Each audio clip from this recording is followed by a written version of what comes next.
किसी गांव में रघु नाम का एक आदमी रहता था। वह बहुत ही अहंकारी और घमंडी था। उसे लगता था कि दुनिया में उसे ज्यादा बुद्धिमान, ताकतवर और योग्य कोई नहीं है। गांव के लोग उसकी इस आदत से तंग आ चुके थे, लेकिन कोई भी उसके सामने कुछ कहने की हिम्मत नहीं करता था। रघु की 4 पत्नियां थीं। पहली 3 पत्नियां तो उसकी डांट फटकार और घमंड के कारण सहमी सहमी रहती थीं, लेकिन उसकी चौथी पत्नी सुमित्रा बहुत ही चतुर और समझदार थी। वह जानती थी कि रघु को उसकी गलतियों का एहसास कराना आसान नहीं होगा, इसलिए उसने अपने तरीके से उसे सबक सिखाने का निश्चय किया। रघु का एक नियम था कि वह हमेशा अपने फैसले खुद लेता था और उसे लगता था कि उसकी समझ से बढ़कर कुछ नहीं है। अगर किसी ने उसकी बात काटी तो वह गुस्से में आग बबूला हो जाता था। एक दिन गांव में एक बहुत बड़ा मेला लगा। रघु ने अपने पूरे परिवार को वहां चलने का आदेश दिया। पहली 3 पत्नियां चुपचाप तैयार हो गई, लेकिन सुमित्रा ने थोड़ा सोचा और बोली, स्वामी, मेले में जाने से पहले क्या आपने ये देखा कि रास्ता ठीक है या नहीं? रघु हंसा और बोला, तुम औरतों की अकल बस छोटी छोटी बातों में ही उलझी रहती है। मुझे कोई फर्क नहीं पड़ता रास्ता कैसा है, मैं सब कुछ जानता हूं। चलो, बिना समय गवाए। सुमित्रा मुस्कुराई और चुपचाप उसके साथ चल पड़ी। रास्ते में एक संकरी नदी पड़ी, जिस पर एक टूटा हुआ लकड़ी का पुल था। गांव के लोग कह रहे थे कि यह पुल अब कमजोर हो चुका है और कभी भी गिर सकता है, लेकिन रघु को अपनी अक्ल पर पूरा भरोसा था। उसने किसी की न सुनी और गर्व से बोला, जिस रास्ते पर मैं चलूं वह हमेशा सही होता है। तुम सब मेरे पीछे आओ। रघु जैसे ही पुल पर चढ़ा, वह चरमराने लगा। बाकी लोग डर के मारे पीछे रुक गए, लेकिन घमंड में चूर रघु आगे बढ़ता गया। अचानक पुल टूट गया और वह धड़ाम से नीचे नदी में गिर गया। पानी ज्यादा गहरा नहीं था, लेकिन वह कीचड़ में बुरी तरह फंस गया। गांव वाले हंसी रोक नहीं पाए, लेकिन कोई भी उसकी मदद के लिए आगे नहीं आया। सुमित्रा धीरे से मुस्कुराई और एक लंबी लकड़ी लेकर पुल के किनारे आई। वह बोली, स्वामी, जब इंसान अपनी बुद्धि से बड़ा अपने अहंकार को मान लेता है तो उसकी हालत भी इसी कीचड़ जैसी हो जाती है। अगर आप मेरी बात सुनते तो ये नौबत नहीं आती। रघु को पहली बार अपनी गलती का एहसास हुआ, लेकिन वह इतना जिद्दी था कि अपनी हार मानने को तैयार नहीं था। वह चुपचाप लकड़ी पकड़कर बाहर निकला, कपड़े झाड़े और गुस्से में बोला, यह सिर्फ एक हादसा था, इसका यह मतलब नहीं कि मेरी अक्ल कमजोर है।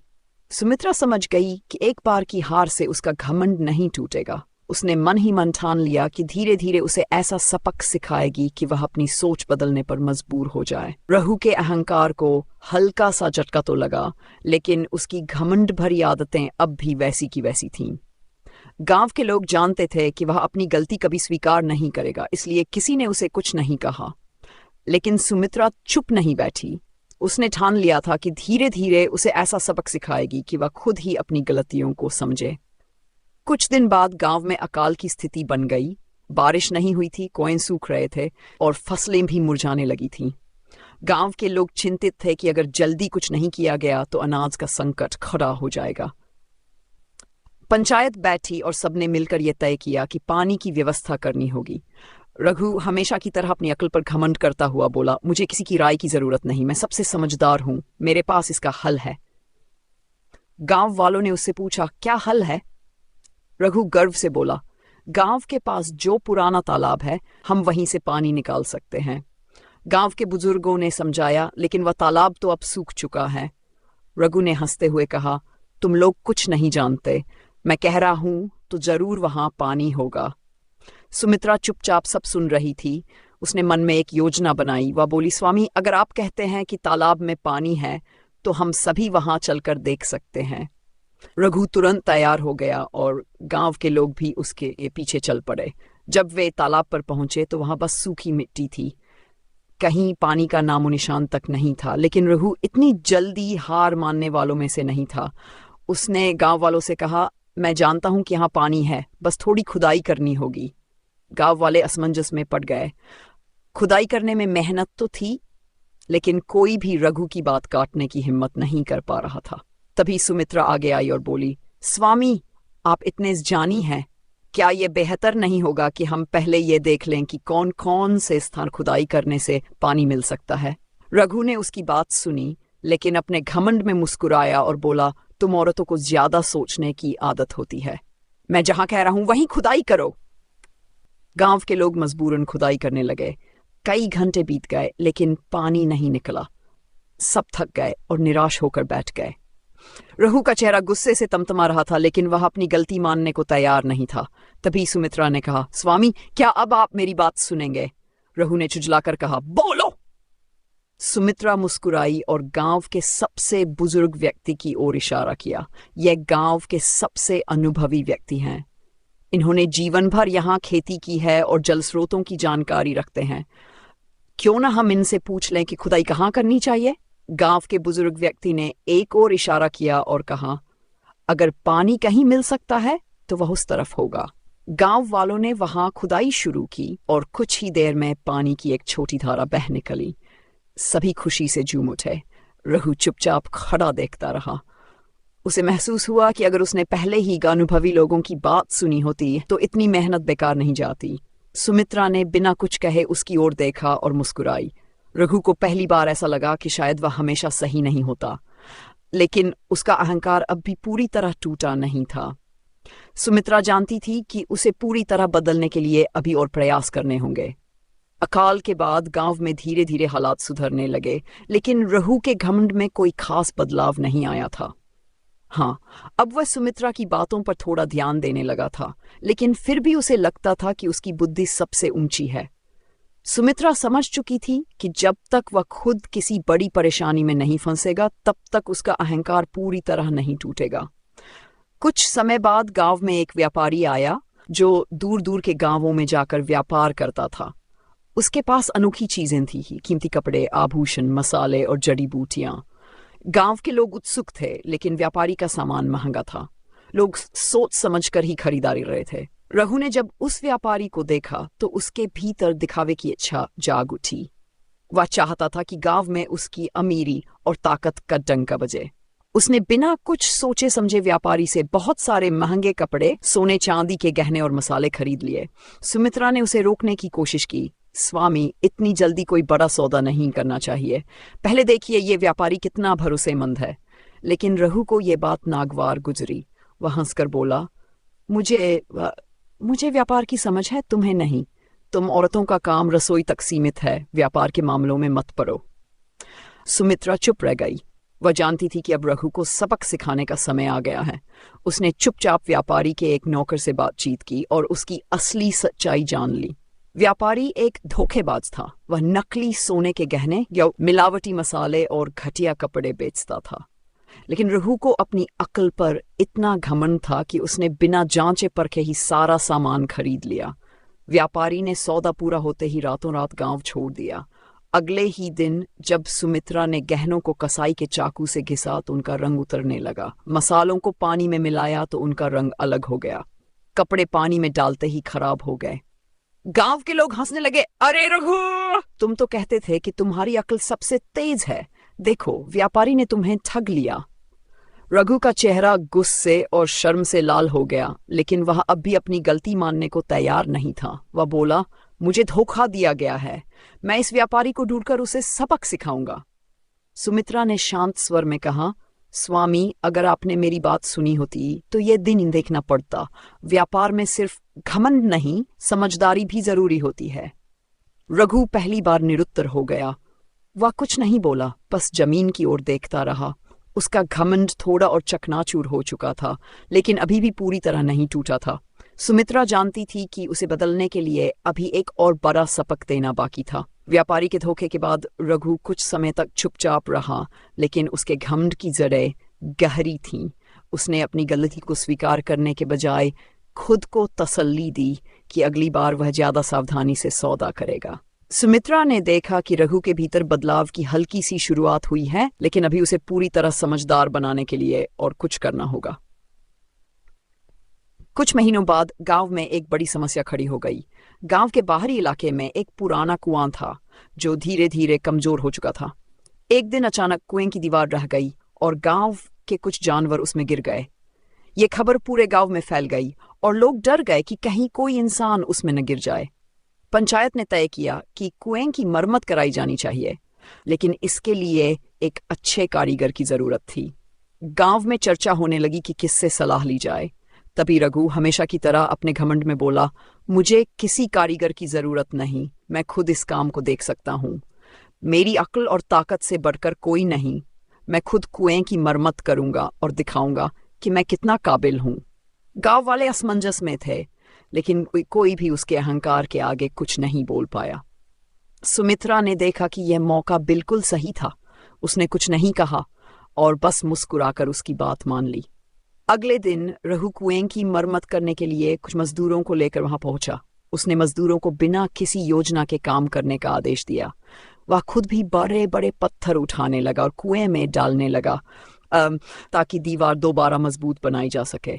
लेकिन उसे ये अंदाजा नहीं था कि कुएं की जमीन पहले ही कमजोर हो चुकी थी। कुछ ही देर में कुएं का किनारा अचानक धंसने लगा।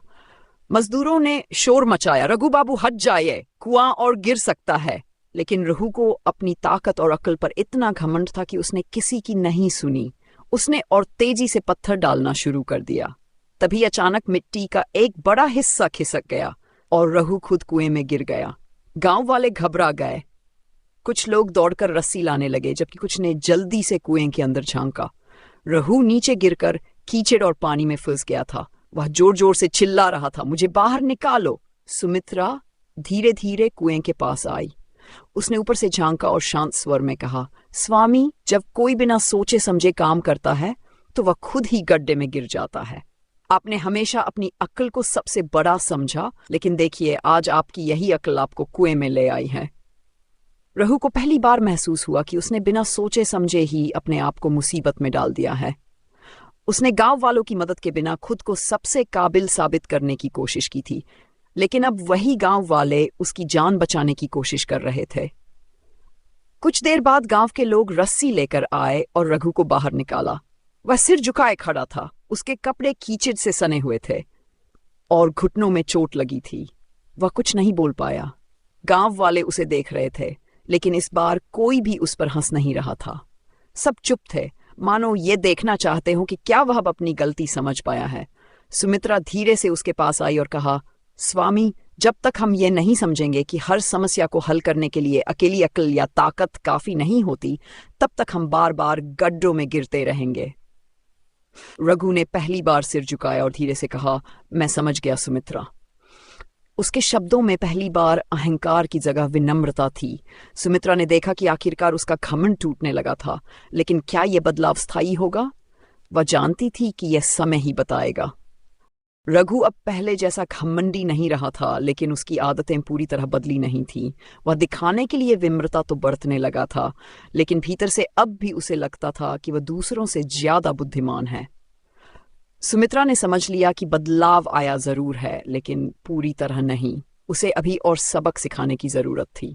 कुछ ही दिनों बाद गांव में एक और समस्या खड़ी हो गई। गांव के बीचों बीच एक पुराना पीपल का पेड़ था जो बहुत बड़ा और घना था। अचानक एक दिन उसकी मोटी टहनी टूटकर गिर गई और एक बैल बुरी तरह घायल हो गया। गांव के लोग डर गए कि कहीं पूरी तरह सूख चुकी ये टहनी किसी इंसान पर न गिर जाए। पंचायत बुलाई गई और फैसला हुआ कि इस पेड़ को काट देना चाहिए, लेकिन यह आसान नहीं था। पेड़ बहुत विशाल था और अगर इसे ठीक से नहीं काटा गया तो यह गिरते समय किसी के घर पर गिर सकता था। कुछ अनुभवी लकड़हारों को बुलाने की सलाह दी गई, लेकिन रघु ने फिर से अपनी अक्ल दिखाने की कोशिश की।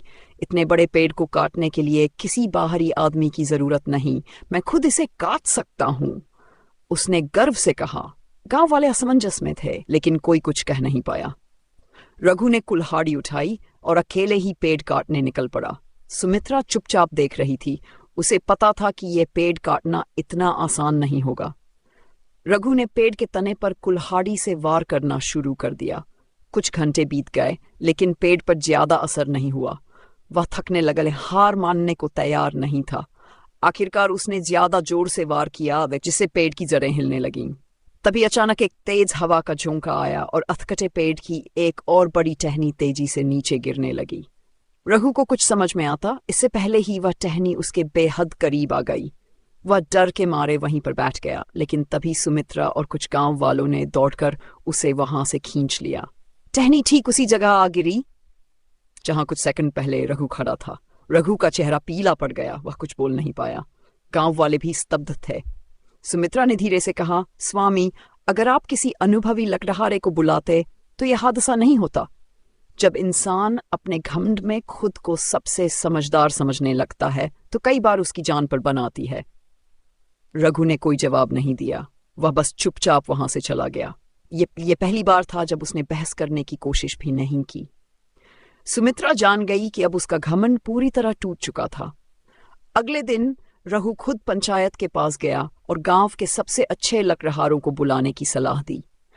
जब लकड़हारों ने सावधानी से पेड़ काटा और गांव सुरक्षित रहा तो पहली बार रघु ने सबके सामने स्वीकार किया, मुझे लगता था कि मैं सबसे समझदार हूं, लेकिन सुमित्रा सही थी। असली अक्ल यह है कि हम सही समय पर सही लोगों की मदद लें। मैं अब से यही करूंगा। गांव में पहली बार लोगों ने रघु को इस तरह विनम्रता से बोलते हुए सुना। सबको यकीन हो गया कि अब वह बदल चुका है। सुमित्रा ने मुस्कुराकर उसकी ओर देखा और इस बार रघु ने भी मुस्कुराकर सिर झुका दिया।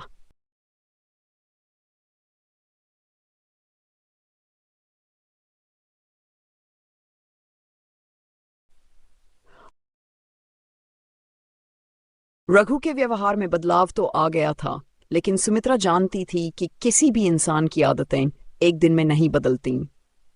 वह अब ज्यादा सोच समझकर फैसले लेने लगा था, लेकिन उसके भीतर खुद को सबसे श्रेष्ठ मानने की प्रवृत्ति अब भी पूरी तरह खत्म नहीं हुई थी। वह खुलकर अपने घमंड का प्रदर्शन तो नहीं करता था, लेकिन कभी कभी उसकी बातों और फैसलों में अब भी वही पुरानी झलक दिखाई दे जाती थी। एक दिन गांव में एक नया ब्राह्मण आया जो बहुत ज्ञानी और विद्वान था। लोग कहते थे कि उसने कई बड़े राजाओं के दरबार में शास्त्रार्थ किए हैं और बड़े बड़े पंडित भी उसकी विद्वता के आगे टिक नहीं पाए। गांव में उसके प्रवचन की बहुत चर्चा होने लगी और हर कोई उससे मिलने और ज्ञान प्राप्त करने की इच्छा रखने लगा। रघु को यह सुनकर थोड़ी बेचैनी हुई। उसे लगा कि अगर गांव में कोई और व्यक्ति सबसे ज्यादा सम्मानित होगा तो उसकी अहमियत कम हो जाएगी। उसने सोचा कि अगर वह उस ब्राह्मण से शास्त्रार्थ कर ले और उसे हरा दे तो उसकी प्रतिष्ठा और बढ़ जाएगी। सुमित्रा ने जब यह सुना तो वह समझ गई कि रघु अब भी पूरी तरह नहीं बदला है। उसने विनम्रता तो सीख ली थी, लेकिन उसे अब भी खुद को सबसे श्रेष्ठ साबित करने की आदत थी। वह कुछ नहीं बोली, बस मुस्कुराकर उसकी तैयारी देखने लगी। रघु ने गांव के पुराने ग्रंथ निकाल लिए और दिन रात पढ़ने लगा। वह खुद को बड़े पंडितों की तरह दिखाने लगा और गांव के लोगों को यकीन दिलाने लगा कि वह ब्राह्मण को हरा देगा। गांव वालों को भी अब इसमें दिलचस्पी आने लगी। उन्होंने ब्राह्मण से निवेदन किया कि वह रघु के साथ शास्त्रार्थ करे। ब्राह्मण मुस्कुराया और सहमति दे दी। तय हुआ कि गांव के चौपाल पर एक बड़ा शास्त्रार्थ होगा जहां सभी लोग मौजूद रहेंगे। जिस दिन शास्त्रार्थ होना था पूरा गांव देखने के लिए इकट्ठा हो गया। रघु पूरे आत्मविश्वास के साथ आया और ब्राह्मण भी शांत भाव से बैठा। बहस शुरू हुई और जैसे जैसे चर्चा आगे बढ़ी रघु को समझ में आने लगा कि उसकी जानकारी उस ब्राह्मण के सामने कुछ भी नहीं है। ब्राह्मण इतने सरल शब्दों में गहरी बातें कह रहा था कि गांव के लोग भी मंत्रमुग्ध हो गए। रघु धीरे धीरे हड़बड़ाने लगा। उसे अपनी हार साफ दिखाई दे रही थी, लेकिन इस बार उसने कोई गुस्सा नहीं दिखाया, न ही कोई बहाना बनाया। जब ब्राह्मण ने एक आखिरी प्रश्न पूछा और रघु के पास कोई उत्तर नहीं था तो पहली बार उसने सबके सामने हाथ जोड़ कहा, मैंने सोचा था कि मैं सबसे अधिक जानकार हूं, लेकिन आज मुझे समझ आया कि ज्ञान की कोई सीमा नहीं होती। मैंने अपने अहंकार में यह मान लिया था कि मैं सबसे श्रेष्ठ हूं, लेकिन आज यह भ्रम पूरी तरह टूट गया। गांव में सन्नाटा छा गया। ये पहली बार था जब रघु ने खुलकर अपनी हार स्वीकार की थी। सुमित्रा ने देखा कि अब उसमें वास्तविक बदलाव आ गया था। ब्राह्मण ने मुस्कुराकर कहा, सच्चा ज्ञानी वही है जो यह स्वीकार करे कि उसे अभी और सीखना बाकी है। आज तुमने खुद को जीत लिया और यही सबसे बड़ी जीत है। रघु ने सिर झुकाकर ब्राह्मण के चरण छुए और कहा, अब मैं सच में बदल चुका हूं। गांव के लोगों ने तालियां बजाईं। सुमित्रा ने गर्व से रघु को देखा और मन ही मन सोचा, आखिरकार मेरा प्रयास सफल हुआ। गांव में अब रघु की पहचान बदल चुकी थी। जो व्यक्ति अपने घमंड और अहंकार के कारण लोगों के लिए परेशानी का कारण बनता था, वही अब उनकी समस्याओं का समाधान निकालने में सबसे आगे रहता था। पहले लोग उससे डरते थे, लेकिन अब वे उसे सम्मान देने लगे थे। रघु अब पहले की खुद को सबसे श्रेष्ठ नहीं समझता, बल्कि हर समस्या के समाधान के लिए सबकी राय लेता और मिलजुल कर काम करता। एक दिन रघु चौपाल में बैठा था। तभी एक बुजुर्ग किसान उसके पास आया और बोला, बेटा, तुम सच में बदल गए हो। पहले तुम अपनी ही बातें सही मानते थे, लेकिन अब तुम सबकी सुनते हो और उनकी भलाई के लिए काम करते हो। यह बदलाव कैसे आया? रघु ने मुस्कुराते हुए सुमित्रा की ओर देखा और कहा, अगर मेरी पत्नी की समझदारी और धैर्य न होता तो शायद मैं कभी नहीं बदल पाता। उसने मुझे अहंकार से विनम्रता की ओर जाने का रास्ता दिखाया। पहले मैं सोचता था कि इंसान की ताकत और शक्ति में होती है, लेकिन अब समझ गया हूं कि असली ताकत उसकी सीखने की क्षमता में होती है। जब तक हम सीखना नहीं चाहेंगे तब तक हम कभी आगे नहीं बढ़ सकते। गांव वालों ने तालियां बजाईं। सब जानते थे कि अब उनका मुखिया बदल चुका है और अब वह केवल अपनी नहीं बल्कि पूरे गांव की भलाई के लिए सोचेगा। सुमित्रा ने मन ही मन मुस्कुराकर सोचा, अब मेरा काम पूरा हुआ।